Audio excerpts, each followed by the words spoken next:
Check her pulse before the reading.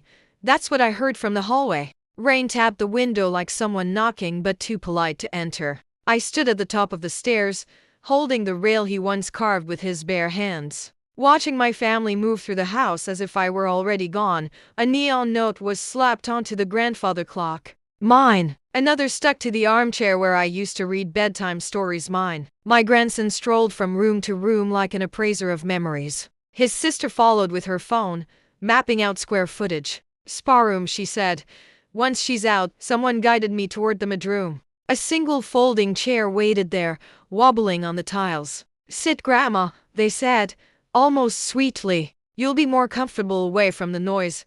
But the noise traveled anyway. Laughter, footsteps, the clink of glasses. It smelled of champagne and fresh betrayal. In the living room, they toasted the man whose portrait hung above the fireplace, my husband, their grandfather, and called him the empire builder. Someone joked, "She just made soup." He made history. The laughter scraped my ribs like sandpaper. I stared at the cup of tea in my hands, watching the surface tremble not from age, but from something colder. From my sweater pocket, a folded paper pressed against my palm. Blue ink, old signatures, a secret I'd carried for decades one they never asked about because they never thought I had secrets. They thought they were about to inherit his empire. They didn't realize I had built part of it with my own invisible hands and buried the proof under silence. Now, as they divided the furniture, I listened to the house breathe. Every creak felt like a word trying to escape. Every gust of wind against the window whispered, "Not yet, the will would be read tomorrow." They thought it would end me. They didn't know it would start me over, because when they checked for my pulse, they should have checked for my fire instead. They started early the next morning. Boxes, tape, bright stickers in every color. Pink for keeping, blue for selling, yellow for don't tell Grandma yet. The house looked like a carnival of greed. Every label a small funeral for a memory still warm. On the dining table, they placed a note that said, "Antique valuable." But it wasn't the table that was valuable. It was the dent at the edge where my husband dropped his coffee the morning he told me he might lose everything. They never asked about that. They only saw what could be owned, not what had been lived. My daughter-in-law moved through the rooms in perfume and purpose. "This place has potential," she said, twirling her bracelet. "Once the clutter's gone." By clutter, she meant the 50 years of my life. By potential, she meant profit. I said nothing. Silence can be a sword if you hold it right. The piano was next. They taped a yellow square to it. Outdated. The same piano my husband saved for 3 months to buy me when we couldn't even afford curtains. He said my laughter sounded better when it had music behind it. Now, my grandson stood beside it, tapping its surface like it was just another thing to sell. He didn't notice a tiny mark on the lid, a carved dam we made with a kitchen knife the day we got engaged. "M for forever," he'd said. Forever lasted exactly 47 years and 3 days. I traced that mark now. Fingers trembling not from weakness, but memory. The paper in my pocket burned hotter. It wasn't just a will or a note. It was a story waiting to be told at the right moment, a truth that could change the way his portrait looked down at all of them. Outside, rain gathered again. I could hear the roof groan, the garden shiver. The roses he planted after his last mistake bent under the weight of the water, but they didn't break. They bowed, like they were waiting for something. Maybe they knew. Maybe they always knew. As the family packed away my life, piece by piece, I sat by the window and watched the world soften through the rain. They thought I was fading, a frail old woman holding on to nothing but breath. But I was remembering. I was planning. And when I finally unfolded that paper tomorrow, no one in this house would ever call me invisible again. That night, I couldn't sleep. The house had gone still, but silence has its own kind of noise. The kind that crawls under doors and whispers the things no one wants to hear. I sat by the kitchen window, the one that still had his fingerprints smudged in the corner, a small print of a man who'd built an empire and forgotten who helped him build it. The moonlight fell across the table, landing on the folded paper I had placed there. I stared at it like it might speak. It almost did. Because inside that paper wasn't just ink. It was my voice, the one I had buried years ago under his pride and my patience. I remembered that winter when everything almost fell apart. He had come home with that look the one men wear when they've lost battles no one saw them fight. The company was collapsing. The investors were gone. Our name was about to mean nothing. So that night, while he sat in his study drowning in numbers, I sat here at this very table, pen in hand, rewriting those numbers until they made sense again. I was never trained for it, I just understood it. Patterns, gaps, risks. I saw what he didn't, what no one else ever saw. When I handed him the papers the next morning, I didn't say, "I saved you." I said, "Maybe this will help." And when it worked, when the company rose again, he stood in front of the board and took every ounce of credit. He called it his miracle. He called himself the Phoenix, and I smiled. Because women of my time were raised to feed pride like it was oxygen, I told myself love meant staying quiet. I told myself respect meant not correcting him in front of others. But years turned silence into habit, and habit turned me into a shadow. Now, decades later, as the rain drummed the roof and the paper glowed under the lamp, I finally understood I hadn't just built an empire for him. I had built a cage for myself. I folded the paper again, slower this time, pressing every corner flat. Tomorrow, they'd all gather for the will reading. Tomorrow, they'd think they were claiming his legacy. But what they'd really be doing was walking straight into mine. Morning arrived like a warning. Too bright, too eager. The kind of morning that makes you suspicious of sunlight. Clarissa, my daughter-in-law, came tapping at my door. Her nails, red as warnings, clicked against the frame. "Mother," she said with that sweet, rehearsed politeness, "we've moved your things downstairs. The laundry room is quieter. You'll be more comfortable there." Comfortable. That word again. People use it when they want you gone but not guilty. I nodded. At my age, resistance only entertains them. So I gathered my shawl, my tea, and that folded paper, and followed her down. The laundry room smelled of bleach and damp walls. A bulb flickered overhead, tired, like me. They'd placed a cot against the wall, beside the ironing board. A plastic chair. A chipped cup. An empire's widow tucked behind detergent. From upstairs came the sounds of laughter, clinking glasses, and boots moving furniture across the floor. They were turning my home into their future while I sat among the ghosts of clean sheets and broken promises. I unfolded the paper again, not to read it but to feel its pulse. It wasn't just a document. It was proof. A voice on paper that could rewrite every story they'd ever told about who built what and who mattered. But proof means nothing unless someone's willing to speak it. So, when the night returned and the house fell asleep under its own arrogance, I moved, quietly, each step measured, each breath a secret, behind the washing machine. Beneath the loose tile was a small metal box. Inside it, the one thing none of them had ever thought to look for. A letter, sealed and signed by a name they didn't know was mine. A company registration. And a key. I ran my thumb over the label. M. Rowan Holdings. 1974. The name I'd chosen long ago when the world wouldn't take a woman seriously unless she wore a man's name. He thought that company was just a vendor or partner that helped him rebuild. He never knew that M. Rowan stood for Margaret Rowan Sinclair. Me. And now, that same company, hidden, silent, growing through decades, was worth more than the house they were fighting over. I smiled. Just a little. The kind of smile you wear when you finally remember your own strength. Tomorrow, at the will reading, they'd all find out what happens when the quiet one decides to speak. The payphone at the corner still worked if you pressed the buttons hard enough. I had to wait until the mail truck passed and the children across the street stopped playing before I lifted the receiver. It smelled faintly of rust and rain, to things that always knew the truth long before people did. "It's me," I said when the voice on the other end answered. There was a long pause, and then a slow breath. "Mrs. Sinclair, I was wondering when you'd call. Mr. Alden had been my husband's lawyer once. Now, he was mine." Age had turned his voice soft, but his mind was still sharp enough to cut glass. "I found the documents," I told him. He didn't ask which ones. He already knew. He cleared his throat. "The company records?" "Yes," I said. "And the original contracts. Signed by me. Under the name you helped me register all those years ago." He let out a low whistle. "You kept everything." I had to, I replied. Someone had to remember the truth when the story started changing.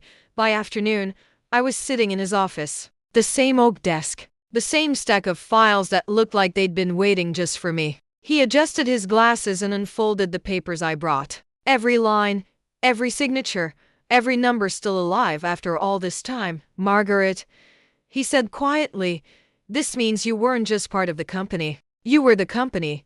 He slid one paper forward. These accounts this holding, they all trace back to your name. He must have known. I shook my head. No, he suspected. But he never asked. The old man smiled faintly. That's the trouble with pride. It asks for loyalty, not truth. He stamped a new folder. My name, my real name across the top. Do you want to make it public? He asked. I thought about it for a long time. About my husband's portrait hanging above the fireplace. About my son's smirk as he labeled my memories with sticky notes. About how easy it was for everyone to call me the woman behind the man. No, I said finally. Not public. Not yet. Just legal. He nodded slowly, as if he understood something deeper than my words. Sometimes justice doesn't need applause. Sometimes it only needs a witness. As I stood to leave, the sky cracked open with thunder. Rain began to fall, heavy and certain, drumming against the windows like an old promise coming due. Mr. Alden walked me to the door. Tomorrow's the will reading, isn't it? Yes. Then tomorrow, he said with a kind smile, they'll finally meet the woman who built the empire they're fighting over.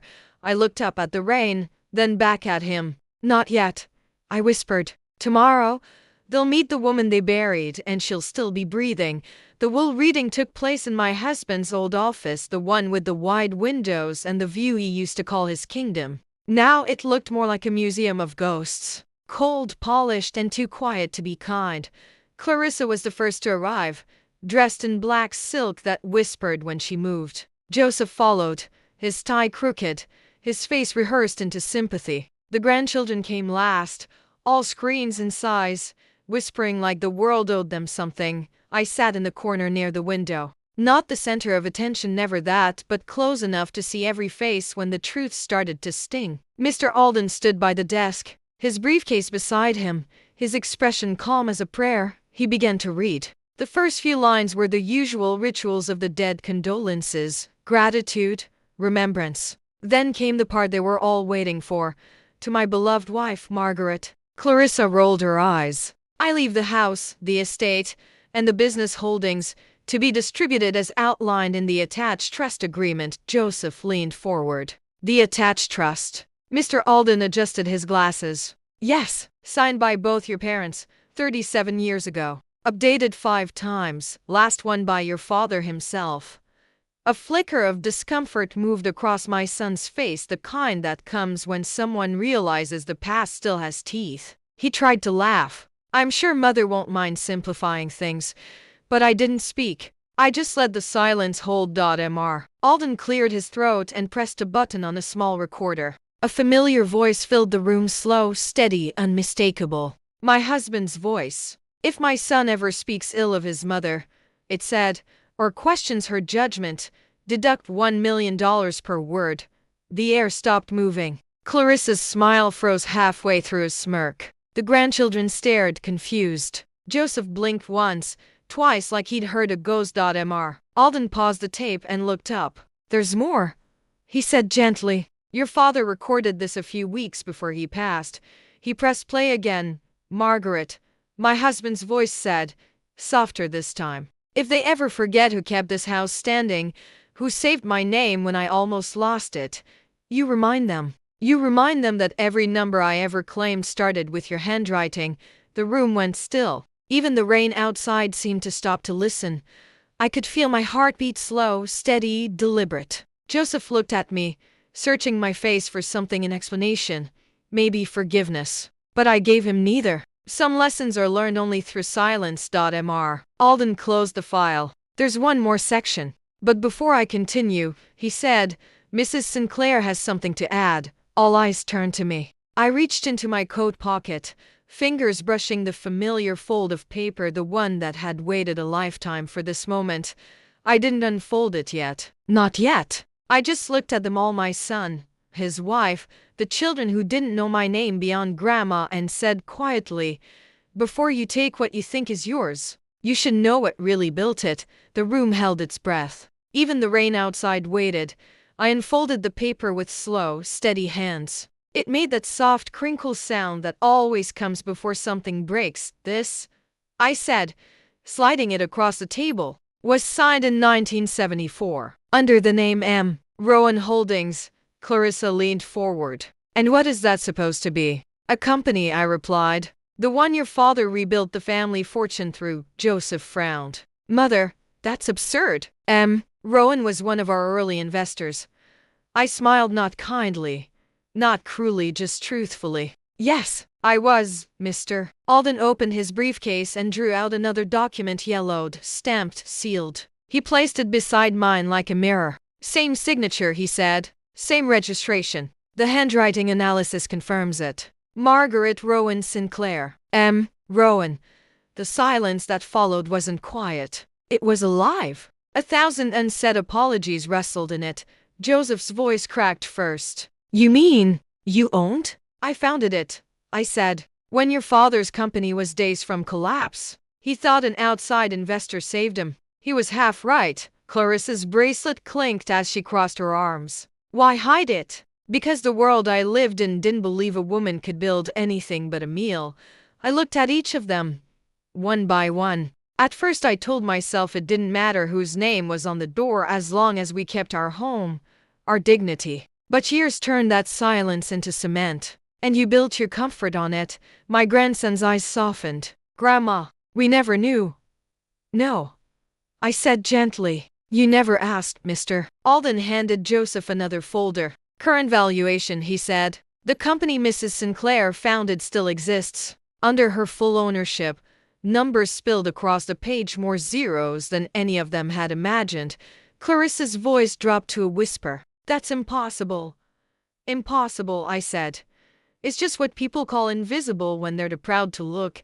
I leaned back, letting the weight of the years settle exactly where it belonged. "I didn't call you here to embarrass anyone. I called you here to remember who you come from."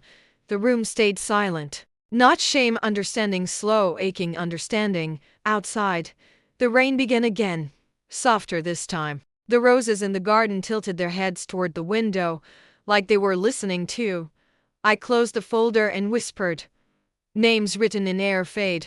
Names written in ink survive the storm."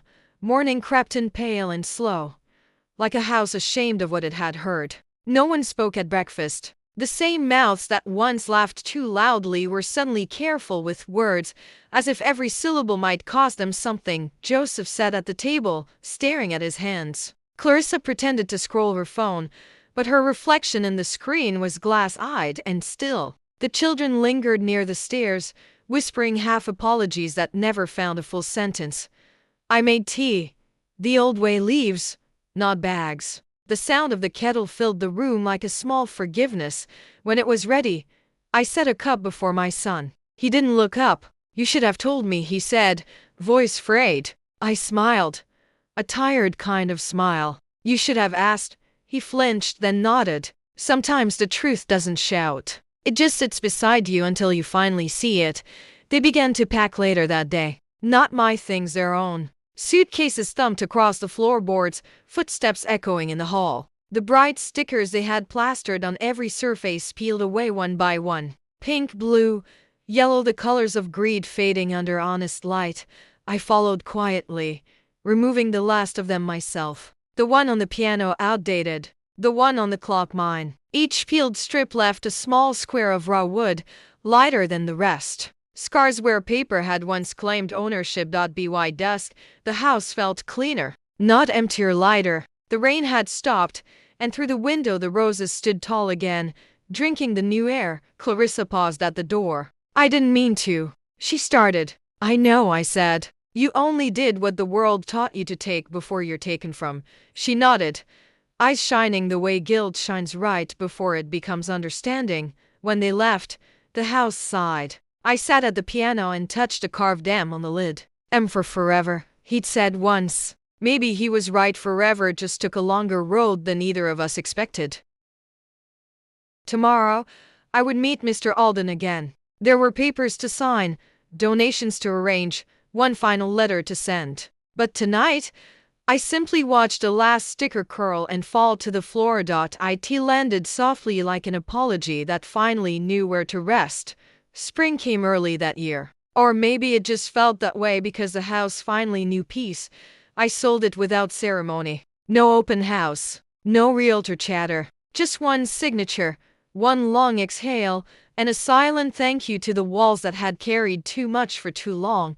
I moved to the coast not far, just far enough that the air didn't remember their laughter. The cottage was small, with white curtains and a porch that faced the sea. Each morning the tide left seashells on my steps like small offerings. The gulls cried above, but their sound felt more like company than noise.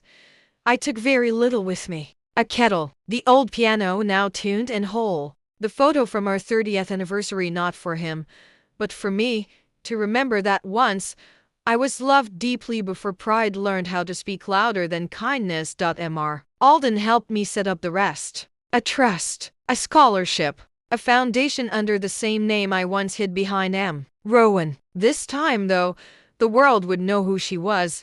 The fund wasn't for the rich or for the loud. It was for women who had built quietly, who'd given their minds, their ideas, their hours, without ever seeing their names on the doors they opened. Every grant letter began with the same words, to the one who was never asked, but always answered. Some nights I'd sit by the window with tea and open the letters they sent back. Handwritten notes full of trembling joy, stories of women starting bakeries, workshops, small schools, lives blooming because someone finally believed they could. One girl wrote, "Your kindness paid my tuition, but it was your story that gave me permission." I cried over that one, not out of sadness, out of recognition. The world outside my window moved slow and honest. Children played by the rocks. The sea hummed like it had been waiting for me. Sometimes I thought of Joseph. He called once a month now, not to ask for anything, but to listen. He'd started teaching his daughter how to play piano again. He said it made the house feel warmer. I told him warmth isn't in the wood, it's in the hands. The night I hung the wooden sign on my new door, I smiled for the first time without a tremor. It read, "This home was built by a burden turned into a blessing." The sea wind moved through my hair, carrying a scent of rain and roses, the kind of weather that makes old things grow new roots. 1 year later, the sea still greeted me first thing each morning. The tide came in gentle, unhurried, like someone who finally trusted time again. I'd grown used to the rhythm here. Tea before sunrise, piano after dusk, letters arriving every Thursday, each one written by a woman whose courage was beginning to sound a little like my own. Some sent photographs, smiling faces beside signs that read Rowan Bakery, Rowan School for Girls, Rowan Design House. The name that once hid me was now helping others be seen. I like that kind of poetry, the kind you don't need to explain. Joseph visited in spring. He didn't bring lawyers or plans, just a small bouquet of white lilies and a long silence between us. We sat by the window, the sound of waves softening the spaces where words used to live. "I understand now," he said finally. I smiled. "You don't have to. You just have to remember." He nodded, eyes bright. "I do." When he left, I stood on the porch a long while, watching the horizon fade into gold. Forgiveness is a strange thing. It doesn't erase the past. It just loosens its grip. And sometimes that's enough. Later that evening, I found the old photo again, the one from our 30th anniversary, the two of us under the rose arbor. For the first time, I didn't look at it with pain. I looked at it with peace. We were both young, both flawed, both trying. He built the walls. I built the foundation. Maybe that was love in its own imperfect way. The wind picked up, carrying the scent of rain, that familiar weather that had always followed me. Only this time, I didn't hide from it. I stepped outside and let it fall across my face. I thought about everything that had been taken, and everything that had quietly been mine all along. My mind, my words, my name. If you're listening to this, and you've ever felt invisible in your own story, remember, the world only sees what you allow it to keep. The rest, you carry until you're ready to speak it aloud, because silence doesn't mean weakness. Sometimes it's the sound of someone reloading their voice, I looked at the sea one last time before going in. The horizon blinked between light and dark, just like truth never disappearing, only waiting to be noticed again. And as the first drops of rain touched the earth, I whispered to the wind, "Forgiveness doesn't erase pain. It ends its control." Then I smiled, the kind of smile that feels like closure, and said softly, "I was the map the whole time. They just didn't recognize the handwriting." The sea mist still visits every morning, soft as forgiveness. Some days it lingers long enough to blur the line between sky and water, and I think maybe that's what healing really is. The place where boundaries stop fighting each other. I spend my days simply now. I tend to the roses outside the cottage, their petals salted by wind but still stubborn enough to bloom. Every so often, a letter arrives addressed to Mrs. Margaret Rowan Sinclair. Each envelope feels like a heartbeat, a small reminder that names can outlive the shadows they were once hidden beneath. One afternoon, a knock on the door. A young woman stood there, clutching a folder and a notebook full of sketches. "I came to thank you," she said. "Your fund helped me start my design studio." Her hands trembled the way mine once did the first time I dared to believe I could create something lasting. I invited her in. We drank tea, and she told me her story, the struggle, the doubt, the quiet victory. I saw myself in her, not the old version that stayed silent, but the one who finally spoke. When she left, I watched her walk down the road, her hair catching the sunlight like a banner. It struck me then, maybe legacy isn't about money or monuments. Maybe it's the echo of courage passed from one trembling hand to another. That night, as the tide rose, I opened my window and listened. The wind carried the faint scent of roses and rain, that same weather that's followed me all my life. Only now, it didn't feel heavy. It felt like memory, and memory, when it no longer hurts, becomes light. So I let it in. All of it. The laughter, the pain, the long years of being unseen. And I whispered to the dark, "Thank you for breaking me open enough to bloom." It's evening now. The horizon is painted with that color between gold and goodbye. I sit by the piano, hands resting on keys that no longer ache to prove anything. The window is open, and the sea hums a lullaby older than loss. Somewhere beyond the cliff, the lighthouse flashes its patient light, steady, forgiving, constant. I think of the woman I was. The one who whispered ideas to save a man's dream. The one who folded her voice into kitchen drawers and laundry baskets, believing love meant staying small. But I also think of the woman I became, who unfolded that same voice, wrinkle by wrinkle, until it filled a room that once held her silence. People talk about strength as if it's loud, a roar, a declaration, a fight. But they're wrong. Strength is sometimes the woman who endures quietly, who rebuilds what was stolen, who chooses grace where the world expects fury. Outside, the roses rustle in the night wind. Every thorn catches the last of the sunlight, turning pain into something that shines. I whisper a thank you to the storms that didn't drown me, to the years that didn't erase me, to the truth that waited so patiently to be told. And then I play. Not a song of sadness, not triumph either, just something true. Each note rises like breath returning to a body. Each pause feels like peace. If there's a lesson in my story, it's this. Forgiveness isn't about forgetting. It's about refusing to live in someone else's silence. Because the moment you speak your truth, the world has to rearrange itself around you. The waves outside crash once soft, final, sure. And I smile. I was the map all along. I whisper. They just never learned how to read my handwriting. Then I close the lid of the piano, and the room listens.